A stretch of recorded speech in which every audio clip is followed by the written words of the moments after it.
Beaucoup d'entre vous ont certainement des objectifs en tête. Alors vous avez deux choix. Soit vous procrastinez, soit vous le faites.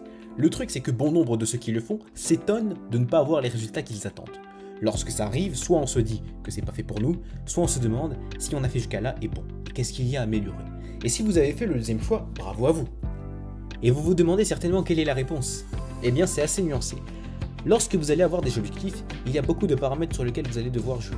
Par exemple, si vous allez à la salle tous les jours et que vous ne prenez pas de masse, c'est souvent parce que vous négligez le facteur alimentation. Des exemples comme ça, il y en a plein dans différents domaines.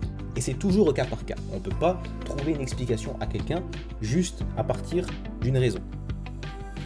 Mais parfois, il faut se dire que la qualité de nos résultats sera proportionnelle à l'effort dans lequel vous vous y êtes investi.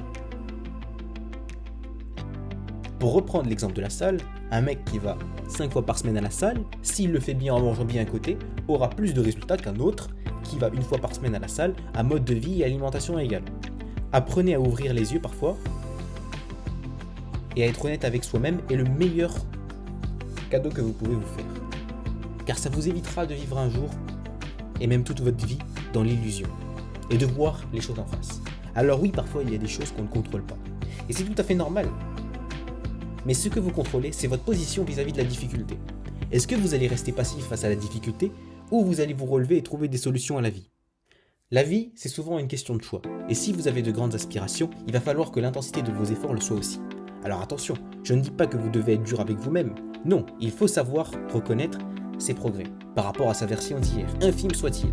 Car oui, c'est déjà une fierté. Servez-vous-en pour votre futur. Mais sachez aussi être exigeant avec vous-même. Et savoir si vous pouvez en faire plus à ce moment. Et ne pas hésiter si vous en avez la possibilité. Et bien sûr, si vous choisissez ce chemin, vous traverserez certainement des périodes de doute.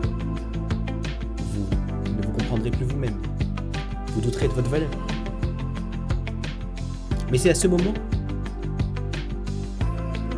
où on pourra faire la différence entre ceux qui persévèrent et ceux qui abandonnent. Et un jour, vous vous réveillerez et vous regarderez derrière vous. Et vous serez surpris du chemin que vous avez parcouru.